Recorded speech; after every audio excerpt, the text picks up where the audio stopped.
ओशो के कथन यदि आप तर्कशील हैं तो आप अस्तित्व से प्रेम नहीं कर सकते का गहरा आध्यात्मिक अर्थ है। ओशो इस विचार को व्यक्त करते हैं कि तर्कशीलता और प्रेम, विशेष रूप से अस्तित्व के प्रति प्रेम, दो विपरीत ध्रुव हैं।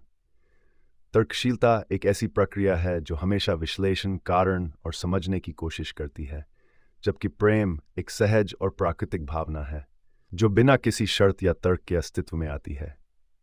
नंबर 1, तर्कशीलता और प्रेम की स्वाभाविक भिन्नता। ओशो के अनुसार तर्कशील प्रेम के बीच एक बुनियादी अंतर होता है।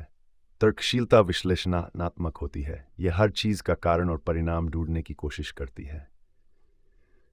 तर्कशील व्यक्ति हर अनुभव, भावना और घटना को समझने और उसे एक संरचना में बांधने की कोशिश करता है।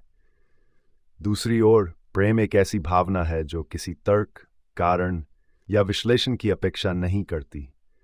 प्रेम सहजता से उत्पन्न होता है। ये एक स्वाभाविक अनुभव है जो बिना किसी पूर्व धारणा या शर्त के अस्तित्व में आता है। ओशो कहते हैं कि प्रेम उस गहराई से आता है जहां तर्क का कोई स्थान नहीं होता। नंबर 2, प्रेम एक अनुभव है, तर्क एक प्रक्रिया। ओशो तर्क और प्रेम के बीच के अंतर को एक और दृष्टिकोण से समझाते हैं। तर्क एक मानसिक प्रक्रिया है, जबकि प्रेम एक गहन अनुभव है। तर्क में हम अपने दिमाग का उपयोग करते हैं, लेकिन प्रेम में हम अपने दिल से अनुभव करते हैं। जब हम तर्क के माध्यम से किसी चीज को समझने की कोशिश करते हैं तो हम उसे बौद्धिक दृष्टिकोण से देखते हैं, लेकिन प्रेम एक बौद्धिक प्रक्रिया नहीं है, यह हृदय की एक स्वाभाविक भावना है। जब आप प्रेम में होते हैं तो आप किसी भी चीज का विश्लेषण नहीं करते, आप उसे पूरी तरह से स्वीकार कर लेते हैं। नंबर 3, तर्क सीमित है, प्रेम असीमित है। ओशो मानते हैं कि तर्क की एक सीमा होती है। तर्क केवल उन चीजों को समझ सकता है जो प्रत्यक्ष और भौतिक रूप से मौजूद हैं। यह हमेशा सीमाओं के भीतर काम करता है।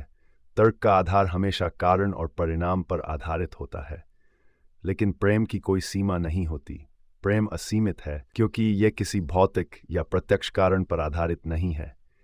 यह एक ऐसी शक्ति है जो किसी भी सीमा या तर्क से परे होती है। प्रेम के लिए कोई स्पष्टीकरण या कारण नहीं होता, यह बस होता है। और इसी कारण तर्कशील व्यक्ति प्रेम को पूरी तरह से नहीं समझ सकता, क्योंकि वह हमेशा किसी कारण या स्पष्टीकरण की तलाश में रहता है। नंबर 4, अस्तित्व का प्रेम तर्क से परे है। ओशो का यह कथन विशेष रूप से अस्तित्व के प्रति प्रेम के संदर्भ में आता है। अस्तित्व से प्रेम करने का मतलब है कि आप अपने चारों ओर की हर चीज को बिना किसी तर्क, आलोचना या विश्लेषण के स्वीकार करते हैं। आप उसे उसी रूप में स्वीकार करते हैं जैसे वह है। जब आप तर्कशील होते हैं तो आप हर चीज में एक कारण ढूंढने लगते हैं। आप यह समझने की कोशिश करते हैं कि क्यों ऐसा हुआ, इसका क्या परिणाम होगा, या इसे कैसे सुधारा जा सकता है। लेकिन अस्तित्व प्रति प्रेम में इन सवालों का कोई स्थान नहीं होता। यह एक गहन अनुभव होता है जहां आप अस्तित्व के हर पहलू को पूरी तरह से स्वीकार कर लेते हैं, बिना किसी तर्क या विश्लेषण के। नंबर 5, प्रेम में समर्पण होता है, तर्क में नियंत्रण। ओशो यह भी मानते हैं कि प्रेम में एक प्रकार का समर्पण होता है। जब आप प्रेम में होते हैं तो आप अपने अहंकार, विचार और अपेक्षाओं को छोड़ देते हैं। आप पूरी तरह से उस अनुभव में डूब जाते हैं और अस्तित्व के साथ एक हो जाते हैं। यह समर्पण तर्क के लिए संभव नहीं है, क्योंकि तर्क हमेशा नियंत्रण में रहने की कोशिश करता है। तर्कशील व्यक्ति हमेशा चीजों को नियंत्रित करने, समझने और उन्हें एक दिशा देने की कोशिश करता है। वह कभी पूरी तरह से समर्पित नहीं हो सकता, क्योंकि उसके भीतर हमेशा एक सवाल होता है, एक संदेह होता है। प्रेम में आप सवालों को छोड़ देते हैं और पूरी तरह से उस अनुभव को जीते हैं। नंबर 6, तर्कशीलता और अहंकार का संबंध। ओशो कहते हैं कि तर्कशीलता और अहंकार का गहरा संबंध है। तर्कशील व्यक्ति अपने तर्क, बुद्धि और ज्ञान पर गर्व करता है। उसे लगता है कि वह सब कुछ समझ सकता है और नियंत्रण में रख सकता है। लेकिन यह अहंकार प्रेम के मार्ग में सबसे बड़ा बाधक है। प्रेम के लिए अहंकार को पूरी तरह से छोड़ना जरूरी है। जब तक आप अपने अहंकार को छोड़ नहीं देते, तब तक आप प्रेम को पूरी तरह से अनुभव नहीं कर सकते। तर्कशील व्यक्ति अपने अहंकार के कारण प्रेम का अनुभव नहीं कर पाता, क्योंकि वह हमेशा खुद को सही साबित करने में लगा रहता है। नंबर 7, प्रेम की सहजता। ओशो ये भी कहते हैं कि प्रेम स्वाभाविक होता है और ये किसी भी प्रकार की योजना, तर्क या विचार से परे होता है।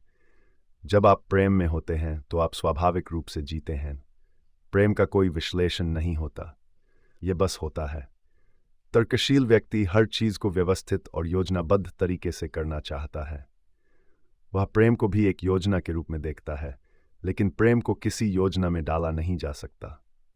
प्रेम स्वतः ही बहता है, और जब आप तर्क से परे जाकर इसे अनुभव करते हैं तभी आप इसे पूरी तरह से समझ सकते हैं। नंबर 8, अस्तित्व से प्रेम का अर्थ। ओशो के अनुसार अस्तित्व से प्रेम का अर्थ है कि आप जीवन को उसी रूप में स्वीकार करें जैसा वह है। यह एक संपूर्ण स्वीकृति का अनुभव है जहां आप किसी भी चीज को बदलने की कोशिश नहीं करते। आप जीवन को उसकी पूर्णता में स्वीकार करते हैं, उसके सुख दुख, सफलता असफलता, अच्छाई बुराई, सबको।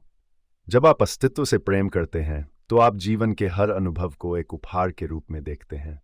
आप इसे किसी तर्क या विश्लेषण के बिना स्वीकार करते हैं और इसके साथ बहते हैं। ओशो का कथन, यदि आप तर्कशील हैं तो आप अस्तित्व से प्रेम नहीं कर सकते। यह दर्शाता है कि तर्कशीलता और प्रेम दो विपरीत प्रक्रियाएं हैं। तर्कशीलता का आधार कारण, परिणाम और विश्लेषण पर होता है, जबकि प्रेम एक स्वाभाविक, सहज और असीमित अनुभव है। अस्तित्व से प्रेम करने के लिए तर्क से परे जाना आवश्यक है। यह एक गहन अनुभव है जहां आप अपने विचारों, तर्कों और अहंकार को छोड़कर जीवन को पूरी तरह से स्वीकार करते हैं।